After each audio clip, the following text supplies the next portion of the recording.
വിയറ്റ്നാമിന്റെ നഗരഹൃദയത്തിൽ പഴമയുടെ സുഗന്ധം നിറഞ്ഞു നിൽക്കുന്ന വിക്ടോറിയ എന്ന ഒരു പുസ്തകശാല ഉണ്ടായിരുന്നു. അവിടെയായിരുന്നു 22കാരിയായ ലിയോറ എന്ന പെൺകുട്ടി ജോലി ചെയ്തിരുന്നത്. പുഞ്ചിരിക്കുന്ന മുഖവും ആകാംക്ഷയുടെ ചുറ്റും നോക്കുന്ന കണ്ണുകളുമായി ഓരോ പുസ്തകത്തെയും അവൾ സ്വന്തം കുഞ്ഞിനെ പോലെയാണ് കണ്ടിരുന്നത്. ആരോരുമില്ലാത്ത അവളുടെ ജീവിതം ആ പഴയ പുസ്തകത്താളുകൾക്കിടയിലായിരുന്നു. ഒരു മരവിച്ച പ്രഭാതത്തിൽ പുസ്തകശാലയിലെ മുകൾ തട്ടിലുള്ള ആരും അധികം ശ്രദ്ധിക്കാത്ത പൊടി പിടിച്ചൊരു പഴയ ഷെൽഫ് വൃത്തിയാക്കുകയായിരുന്നു ലിയോറ. അവിടുത്തെ പുസ്തകങ്ങളെല്ലാം കാലപ്പഴക്കത്താൽ മഞ്ഞളിച്ചതും പൊടി പിടിച്ചതുമായിരുന്നു.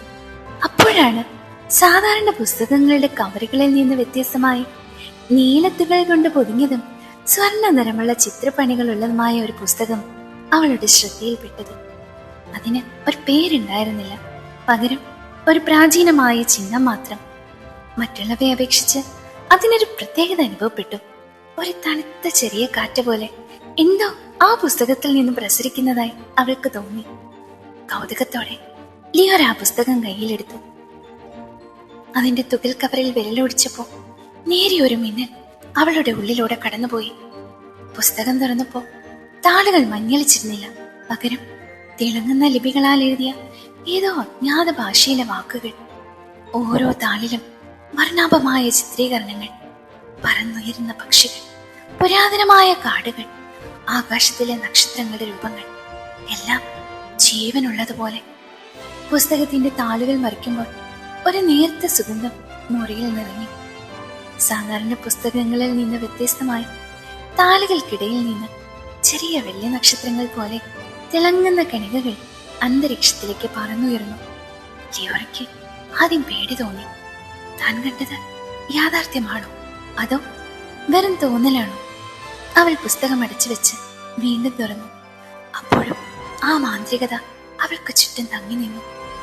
ആ ദിവസം മുഴുവൻ അവളുടെ ചിന്തയിൽ ആ പുസ്തകമായിരുന്നു. ജോലിക്കിടയിലും അവൾ ഒളി കണ്ടിട്ട് ആ പുസ്തകത്തെ നോക്കി. അന്ന് വൈകുന്നേരം പുസ്തകശാല അടയ്ക്കുമ്പോൾ അവൾ ആ പുസ്തകം സ്വന്തം ബാഗിൽ വെച്ച് വീട്ടിലേക്ക് കൊണ്ടുപോയി.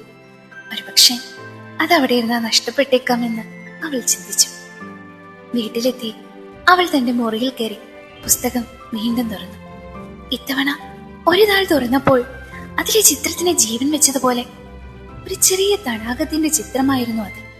അവൾ നോക്കി നിൽക്കെ തടാകത്തിൽ ഒരു താമര വിരിഞ്ഞു. അതിൽ നിന്നും ഒരു തേനീച്ച പറന്നുയർന്നു. ഒരു നിമിഷം ആ മുറി മുഴുവൻ തടാകത്തിലെ വെള്ളത്തിന്റെ നേർത്ത തണുപ്പും താമരയുടെ സുഗന്ധവും നിറഞ്ഞു. ലിയോറ ശ്വാസം അടക്കി പിടിച്ച് അതിലേക്ക് നോക്കി നിന്നു. ഇത് വെറുമൊരു പുസ്തകമല്ല, ഒരു മാന്ത്രിക ലോകത്തിലേക്കുള്ള കവാടമാണെന്ന് അവൾക്ക് മനസ്സിലായി. ആ രാത്രി അവൾ ഉറങ്ങിയില്ല. ഓരോ താളുകളും മറിച്ചു നോക്കി. ചില താളുകളിൽ പഴയ ഭൂപടങ്ങൾ, ചിലതിൽ മന്ത്രങ്ങൾ, മറ്റു ചിലതിൽ അവിശ്വസനീയമായ കഥകൾ. ഓരോ താളും അവൾക്ക് പുതിയൊരു അനുഭവം നൽകി.